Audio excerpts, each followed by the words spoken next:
What would you do if the person who vowed to love and protect you turned out to be plotting your demise?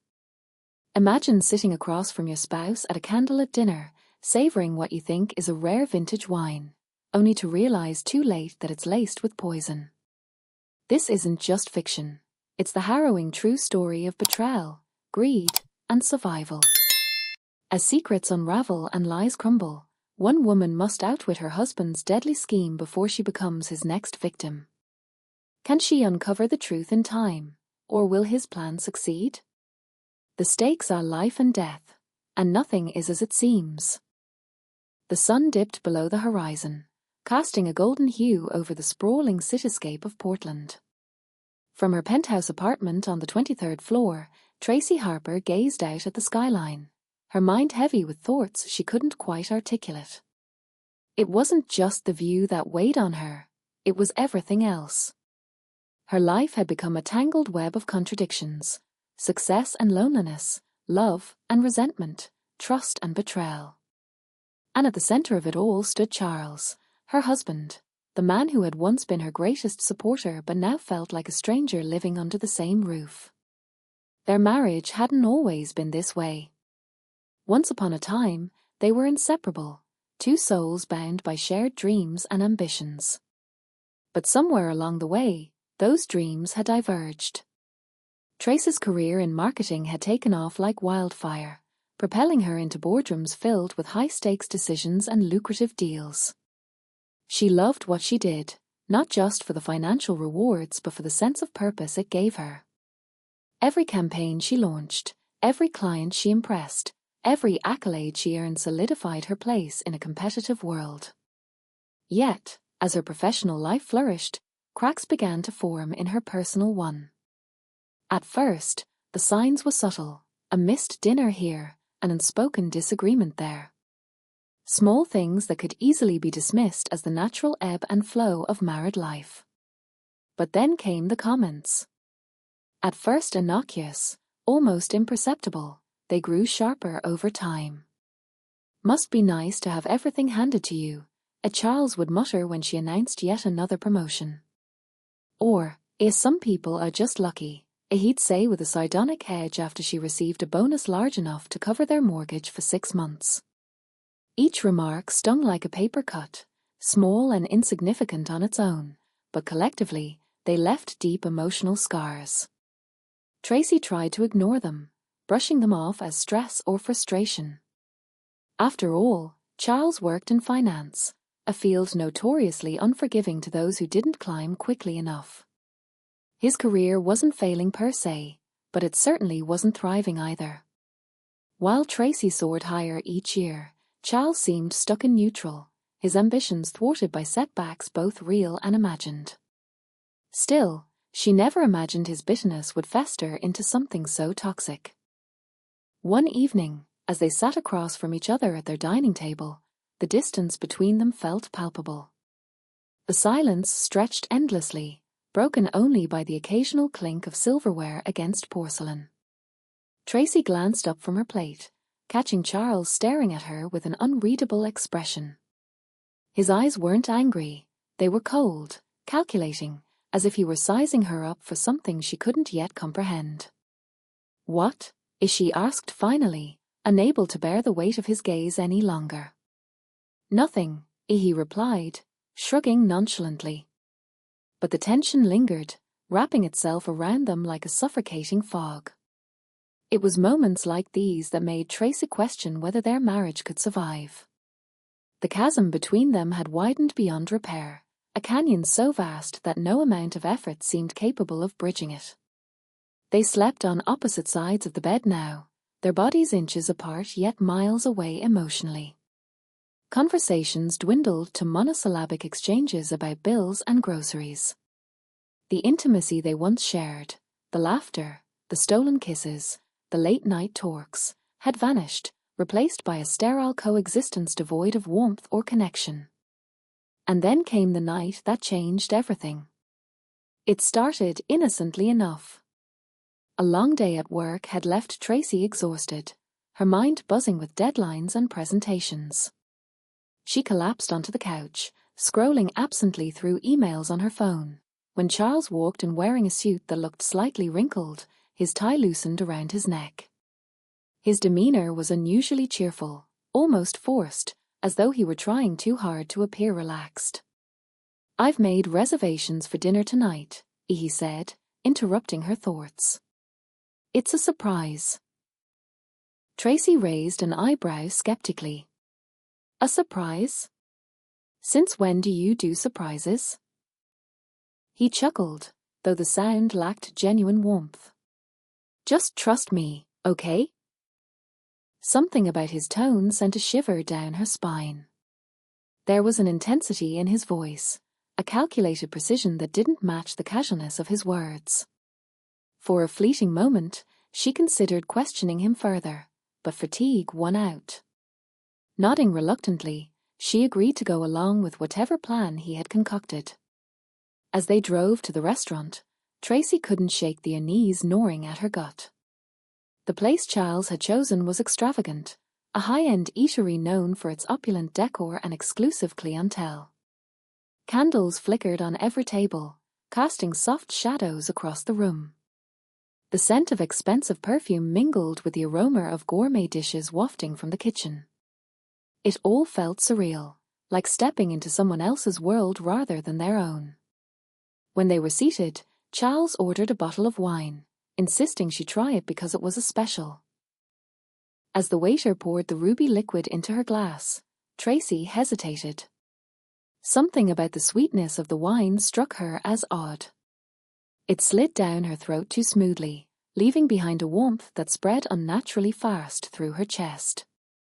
Her heart began to race, and dizziness clouded her vision. She tried to dismiss it as fatigue, but the sensation persisted, growing stronger with each passing second. Charles watched her intently, his face betraying no emotion. When she finally collapsed onto the floor, gasping for breath, the truth dawned on her: this wasn't an accident. This was deliberate. And as darkness closed in around her, she realized with chilling clarity that her husband had tried to kill her. But the story doesn't end there. Before that fateful night, there were clues, subtle hints that hinted at the storm brewing beneath the surface. One particularly explosive moment occurred weeks earlier during a dinner party hosted by their closest friends. Tracy had spent hours preparing, ensuring every detail was perfect. She wanted to impress not only their guests but also Charles, hoping to reignite some semblance of the spark they had lost. As the evening unfolded, Tracy found herself glowing under the praise of their guests, who marveled at her culinary skills and engaging conversation. But Charles remained quiet, his jaw clenched tightly as he nursed a glass of whiskey. When one guest jokingly remarked how lucky Tracy was to have such a successful wife, Charles snapped. "Lucky?" he spat, his voice dripping with venom. "She's not lucky. She works hard, sure, but let's not pretend she's some kind of saint. We all know who really holds this family together." The room fell silent, the air thick with awkwardness. Tracy stared at him, stunned by the venom in his tone. It wasn't just jealousy, it was hatred, pure and raw. In that moment, she saw the man he had become, resentful, bitter, and consumed by envy. She excused herself to the kitchen, tears streaming down her face as she struggled to process what had just happened. That incident should have been a wake-up call, but Tracy convinced herself it was an isolated outburst, a temporary lapse in judgment brought on by stress. How wrong she was. Looking back now, she realized it was the beginning of the end, the first crack in the foundation of their crumbling marriage. The rain fell in steady sheets over the city of Seattle, its rhythmic patter against the windows creating a melancholic backdrop to Tracy Harper's already turbulent thoughts. That evening, as she sat curled up on the couch scrolling through emails on her phone, Charles walked into the room wearing a suit that looked slightly disheveled, his tie loosened around his neck and his hair damp from the storm outside. His presence startled her. He hadn't said much all week, retreating instead into silence whenever they crossed paths. But tonight, there was something different about him, an energy, almost electric, radiating just beneath the surface. "I've made reservations for dinner," he announced abruptly, his voice cutting through the quiet like a blade. "It's a surprise." Tracy raised an eyebrow skeptically, lowering her phone to look at him. "A surprise? From Charles?" It wasn't his style. She studied his face carefully, searching for any hint of what might be behind this sudden gesture. His expression was calm, almost too calm, but his eyes betrayed a flicker of unease, a tension she couldn't quite place. "Since when do you do surprises?" she asked, her tone laced with suspicion. He chuckled softly, though it sounded forced. "Just trust me, okay?" Something about the way he said those words sent a shiver down her spine. They were meant to reassure her, yet they carried an underlying weight that felt anything but comforting. Still, Tracy nodded reluctantly. Perhaps this was his attempt to mend their fractured relationship. Maybe he wanted to recapture the spark they had lost. With a sigh, she agreed to go along with whatever plan he had concocted. As they drove to the restaurant, the city blurred past them in streaks of neon lights reflected off wet pavement. The heaviness between them remained palpable, filling the car with an oppressive silence that neither seemed willing or able to break. Tracy stared out the window, her mind racing with questions. Why now? What did he hope to achieve with this elaborate charade? And why did every instinct scream at her to turn back? When they arrived, Tracy understood why Charles had chosen this particular venue. The restaurant was nothing short of opulent, a sprawling space adorned with crystal chandeliers, velvet drapes, and tables set with pristine white linens. Candles flickered gently atop each table, casting soft shadows across the room. The air smelled of expensive perfume mingled with the aroma of gourmet dishes wafting from the kitchen. It felt surreal, like stepping into someone else's world rather than their own. "This is unexpected," Tracy murmured as they were led to their table by a waiter dressed in a crisp black uniform. Her voice was tinged with unease, though she tried to mask it with politeness. Charles pulled out her chair, his smile warm but somehow distant. "I thought we could use a change of scenery," he replied smoothly. "Somewhere special." Special indeed, Tracy thought bitterly. If only the setting matched the reality of their crumbling marriage. As they settled into their seats, the silence stretched endlessly between them, broken only by the clinking of silverware against porcelain and the low hum of conversation from nearby tables. Despite the luxurious surroundings, the atmosphere felt suffocating, the tension between them thick enough to cut with a knife. Charles ordered a bottle of wine without consulting her, insisting she try it because it was something rare. When the waiter poured the ruby liquid into her glass, Tracy hesitated. Something about the sweetness of the wine struck her as odd. It slid down her throat too smoothly, leaving behind a warmth that spread unnaturally fast through her chest. Her heart began to race, and dizziness clouded her vision. She tried to dismiss it as fatigue, but the sensation persisted, growing stronger with each passing second. Her gaze darted to Charles, who watched her intently, his face betraying no emotion. When she finally collapsed onto the floor, gasping for breath, the truth dawned on her: this wasn't an accident. This was deliberate. And as darkness closed in around her, she realized with chilling clarity that her husband had tried to kill her. But before that fateful moment, another explosive situation unfolded earlier that day, one that added layers of suspense and sympathy to Tracy's plight. Earlier that morning, while Charles was still asleep, Tracy received a call from her best friend, Emma. Their friendship had always been a lifeline for Tracy during the darkest days of her marriage, and today was no exception. Emma's voice trembled with urgency as she revealed something shocking. She had seen Charles meeting with a mysterious woman at a cafe downtown. "He didn't see me," Emma whispered, her tone hushed as if afraid someone might overhear. "But I got close enough to hear parts of their conversation." She kept mentioning some kind of plan, and he kept nodding like he agreed with her. "Tracy, I think you need to find out what's going on." Tracy's stomach churned as she listened, her hands gripping the phone tightly. Betrayal burned within her, not just because of the affair, that was bad enough, but because of the implications. Was this woman involved in whatever scheme Charles was plotting? Did she know about Tracy? The questions swirled in her mind, making it impossible to focus on anything else. By the time Charles woke up, Tracy had managed to compose herself, burying her suspicions deep beneath a facade of normalcy. Yet, the knowledge gnawed at her, fueling her growing unease. Every glance he gave her, every word he spoke, felt tainted by deceit. And now, sitting across from him in that lavish restaurant, watching him pour poison into her glass under the guise of romance, Tracy felt the full weight of his betrayal crash over her like a tidal wave. As the poison coursed through her veins, Tracy's body betrayed her. Limbs grew heavy and unresponsive as her lungs struggled to draw breath. Panic surged within her, clawing at her consciousness as she fought to stay awake. Through blurred vision, she saw Charles's face hovering above her, his expression unreadable. Was that relief she detected in his eyes? Satisfaction? The restaurant staff rushed to her aid, calling an ambulance while Charles feigned concern, clutching her hand tightly.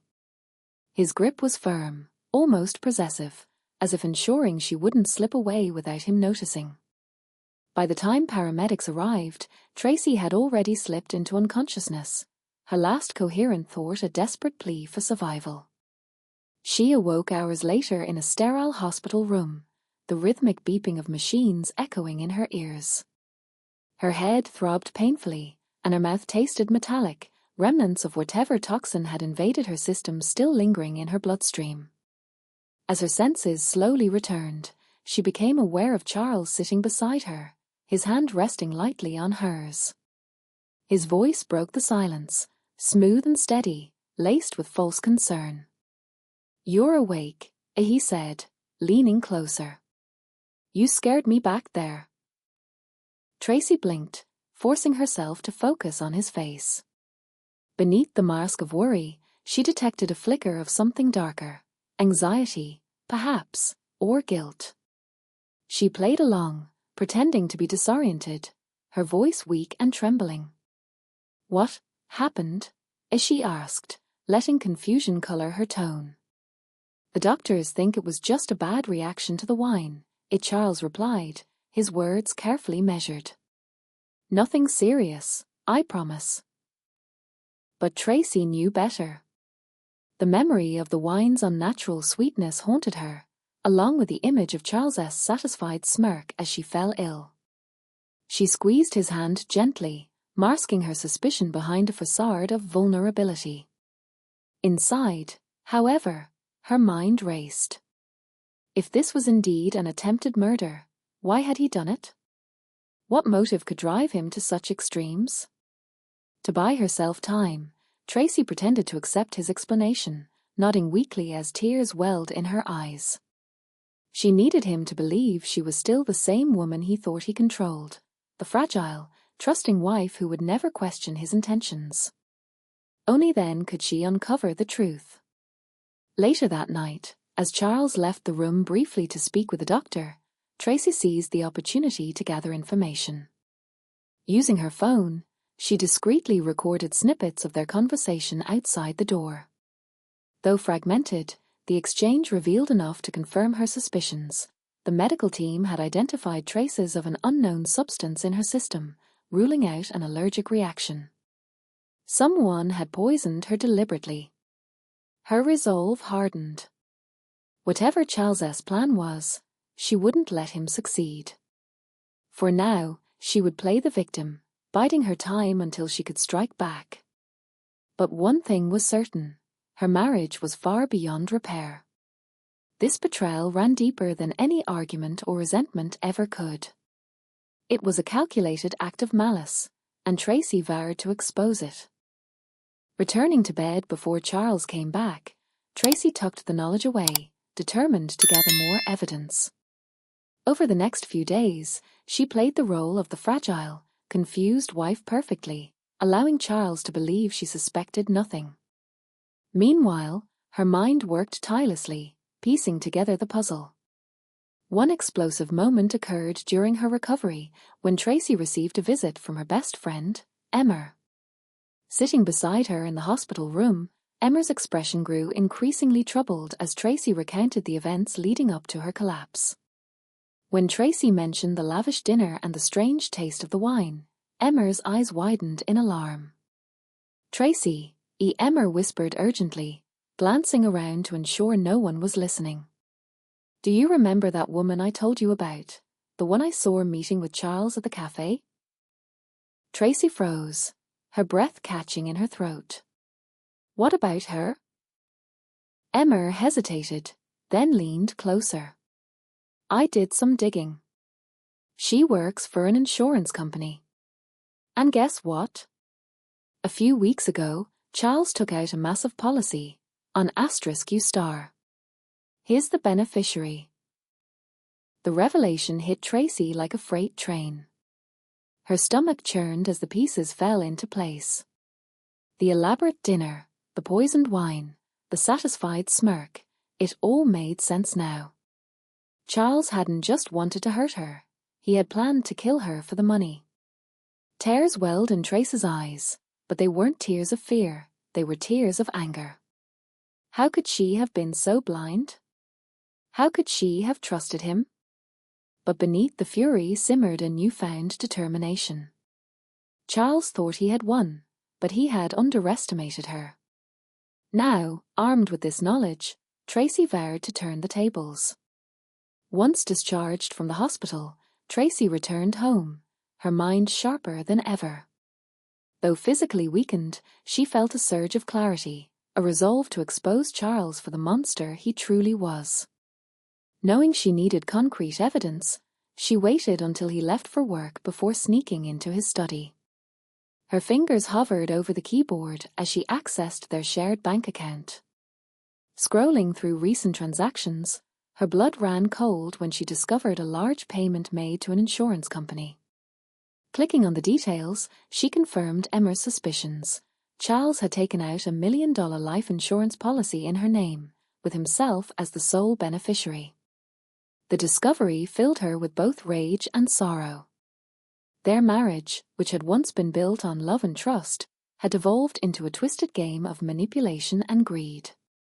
Charles hadn't just betrayed her emotionally, he had plotted her death for financial gain. But Tracy wasn't finished yet. Determined to leave no stone unturned, she decided to dig deeper. Using her phone, she recorded a call she placed to the insurance company, posing as Charles's assistant. The representative confirmed the policy's validity and explained its terms. If Tracy died under accidental circumstances, Charles would receive the full payout. Hanging up, Tracy stared at the screen, her hands trembling.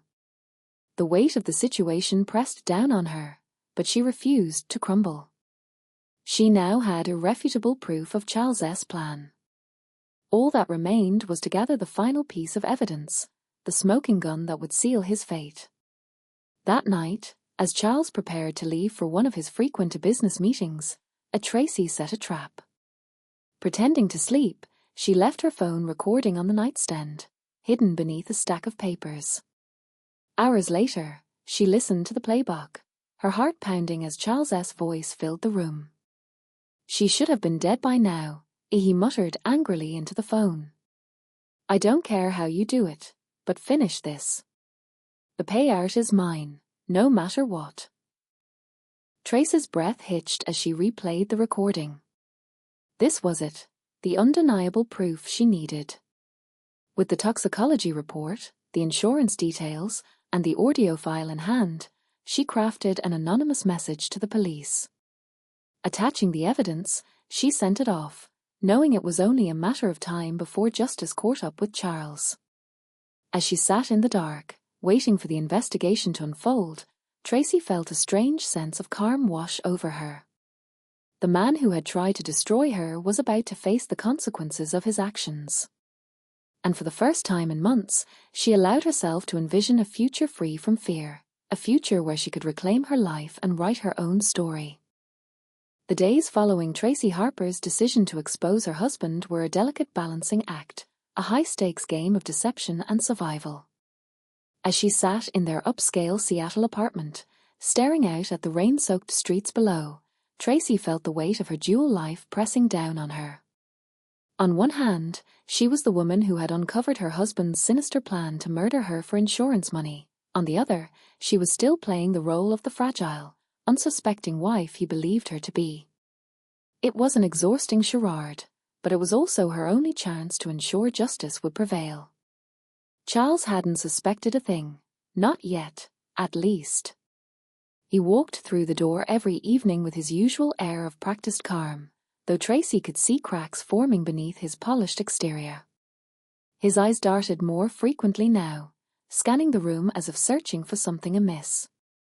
His tone when addressing her carried a new edge, feigned concern laced with thinly veiled impatience. To anyone else, he might have appeared loving, even protective, but Tracy knew better. She saw the tension in his jaw, the way his fingers twitched nervously when he thought no one was watching. The man who had once been her partner was unraveling before her very eyes, and she intended to let him dig himself deeper into his own grave. Each morning began with Tracy steeling herself for another day of pretending. She woke up earlier than Charles, taking care to look disheveled and tired, ensuring that her appearance matched the image of someone recovering from a near-fatal incident. Dark circles under her eyes, tousled hair, and loose-fitting clothes became her armor. When Charles emerged from bedroom, tying his tie or scrolling through emails on his phone, she greeted him with a weak smile and soft-spoken words designed to reinforce his belief that she was still weak and vulnerable. "You're leaving already?" she asked one morning, her voice barely above a whisper. I don't feel so good today." Charles paused mid-step, glancing at her over his shoulder. For a moment, his expression softened, almost convincingly, but then his lips tightened into a thin line. "You'll be fine," he said curtly, grabbing his briefcase. "Just rest. That's all you need to do." Tracy nodded meekly, letting her gaze drop to the floor as if overwhelmed by his response. Inside, however, her mind raced. Every dismissive comment, every clipped reply fueled her determination. She hated how easily he manipulated situations to make her seem unreasonable, how he dismissed her feelings without a second thought.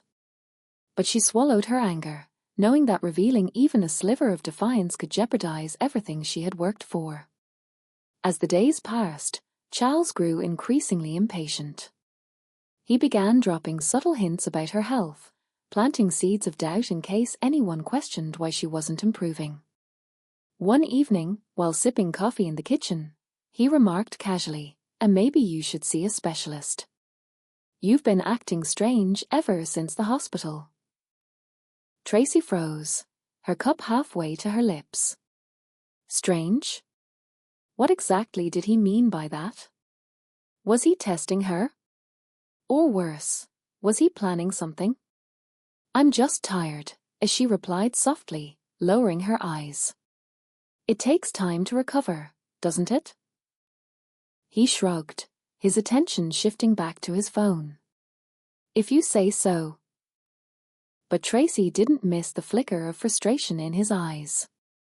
He was growing desperate, and desperation made people reckless. She resolved to keep pushing him further, feeding his ego until he slipped up completely. One explosive moment came during a particularly tense dinner. Tracy had prepared a simple meal, hoping to recreate some semblance of normalcy between them. They sat across from each other at the dining table, the silence heavy and suffocating. Charles picked at his food, clearly distracted, while Tracy forced herself to eat slowly, maintaining the illusion of fragility. "You know," he said suddenly, breaking the quiet, "you really scared me that night at the restaurant. I thought I was going to lose you." His words hung in the air, dripping with insincerity. Tracy looked up, feigning surprise. "Did I scare you?" "I'm sorry." He waved her off, leaning forward slightly. No, it's not your fault. But maybe we should think about moving somewhere quieter, somewhere less stressful. Your job has always been demanding, hasn't it?" Trace's heart skipped a beat. A move? Why would he suggest that now? Was he trying to isolate her further, cutting her off from friends and colleagues who might notice if anything happened to her? She clenched her fork tightly beneath the table, forcing herself to remain composed. "That sounds nice," as she murmured, offering a faint smile. "We can talk about it later." But inside, alarm bells were ringing. This wasn't just idle conversation. It was a calculated move, another step in his twisted plan. She realized then that she couldn't afford to wait much longer. If Charles succeeded in isolating her, she might lose her window of opportunity entirely. Meanwhile, unbeknownst to Charles, the police investigation was gaining momentum. Detectives had begun digging into his financial records, uncovering a trail of suspicious transactions and inconsistencies. The $1 million life insurance policy he had taken out on Tracy stood out like a neon sign, drawing scrutiny from investigators. Phone calls and emails traced back to the mysterious woman Emmer had spotted at the cafe revealed connections to shady operatives involved in illegal activities. Piece by piece, the puzzle was coming together. Tracy played her part perfectly, feeding the police small details whenever possible.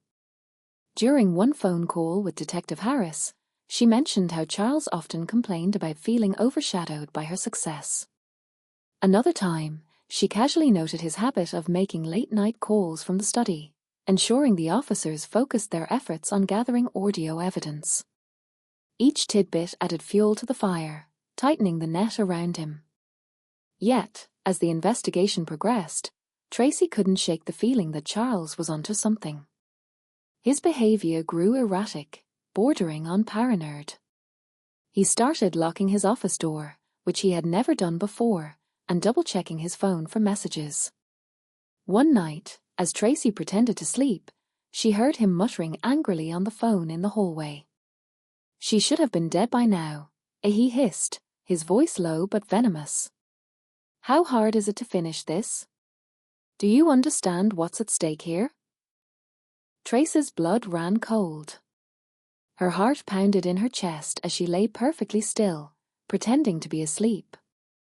She had known he was capable of terrible things, but hearing him confirm it so openly sent a chill down her spine. Still, she didn't react. Instead, she waited, biding her time until the right moment arrived. The final straw came when Charles announced plans for a weekend getaway. "Let's go somewhere relaxing," he suggested one evening, his tone deceptively cheerful. "Just the two of us. No distractions." Tracy forced a hesitant smile, her stomach churning. A remote location? Alone with him? The idea terrified her, but she couldn't refuse without raising suspicion. "That sounds lovely," she whispered, her voice trembling slightly. "Where will we go?" "Somewhere quiet," he replied vaguely, brushing off her question. "Don't worry about the details. Just pack light." Tracy nodded, her mind racing. She knew what this meant. He was running out of patience. If she didn't act soon, he might attempt something drastic. She contacted Detective Harris immediately, explaining the situation and urging them to accelerate their timeline. By the next morning, she received confirmation. They were ready to move in. On the day of the planned getaway, Tracy packed a small bag, deliberately leaving behind items that would raise questions if she disappeared. As Charles loaded the car, she lingered near the front door, her pulse racing. This was it, the culmination of weeks of careful planning and relentless determination. She glanced at the clock, knowing the police would arrive any minute. When the knock finally came, Charles froze, his face paling instantly. Tracy stepped aside as officers entered, their badges gleaming under the harsh overhead lights. Charles stammered, his carefully constructed facade crumbling in an instant. What is this?" he demanded, his voice shaking. Tracy met his gaze, her expression calm and resolute. "You underestimated me," she said simply, her voice steady despite the storm raging within her.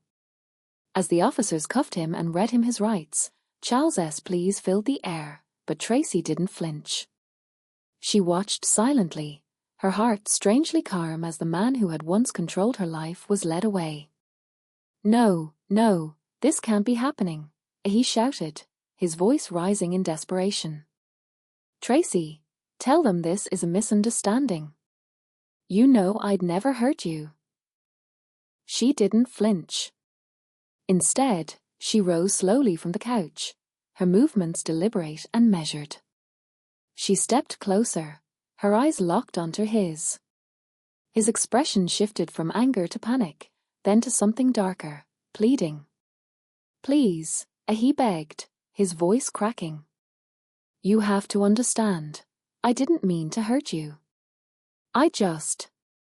I needed the money. I thought we could start over, together."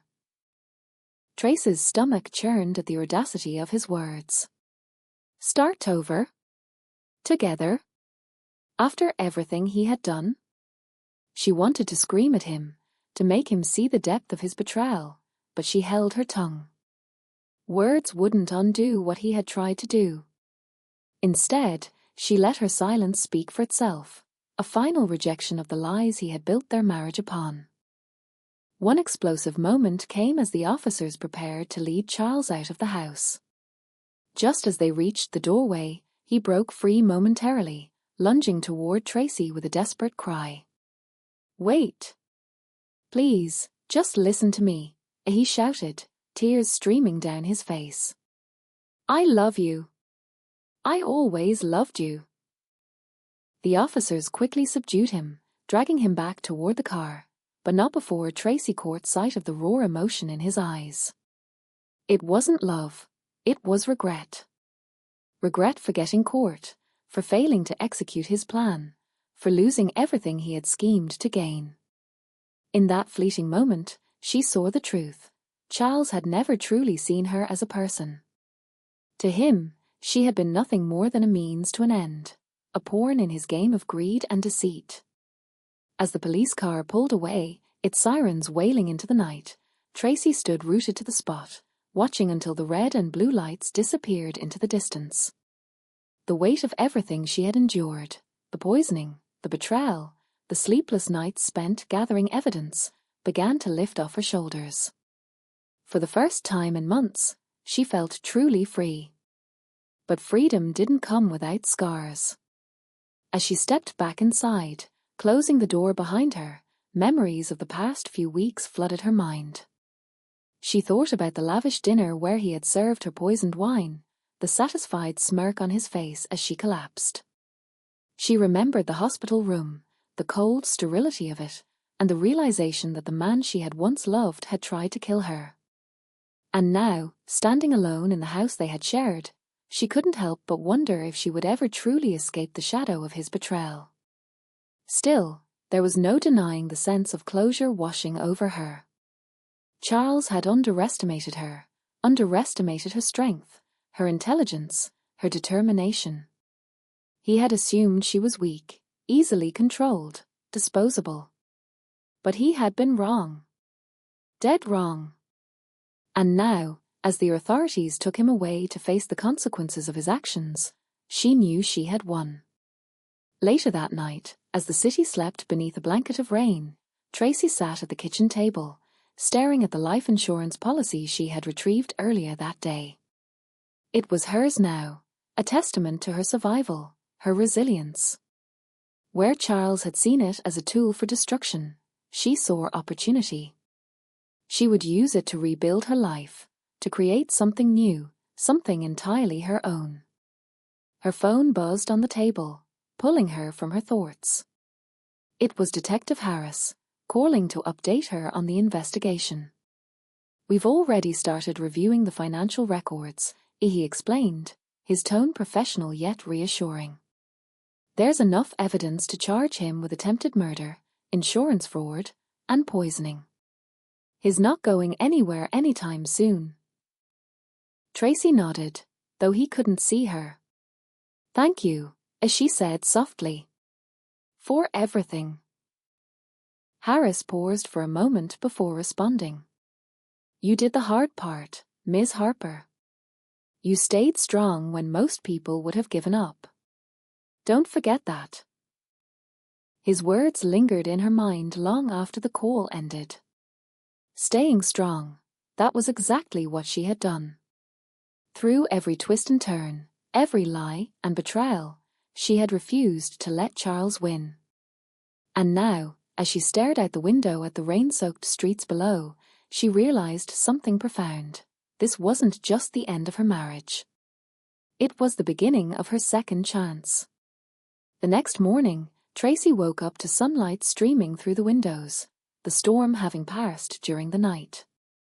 She dressed slowly, choosing clothes that made her feel confident, empowered. Stepping outside, she breathed in the crisp autumn air, letting it fill her lungs. The world seemed brighter somehow, lighter. The chains that had bound her to Charles's manipulation were gone, leaving only the promise of a future she could shape for herself. As she walked away from the house, her heels clicking against the pavement, she didn't look back. The home that had once felt like a prison was now just a memory, a chapter closed forever. She was a survivor, and this was only the beginning. The future stretched out before her, a blank page waiting to be filled. And for the first time in a long time, she knew she would write her own story, one filled with hope, courage, and redemption. If this story gripped your heart and left you on the edge of your seat, don't keep it to yourself. Share it with a friend or leave a comment below. What would *U* have done in her shoes? And if you're hungry for more thrilling tales of betrayal, survival, and justice, make sure to subscribe and hit that notification bell so you never miss an update. Your support keeps us going, and trust me, you won't want to miss what's coming next. Thanks for joining me on this wild ride today. Stories like these remind us of the resilience of the human spirit and the power of taking back control. Until next time, take care of yourselves, and remember, the truth always comes out. See you again soon.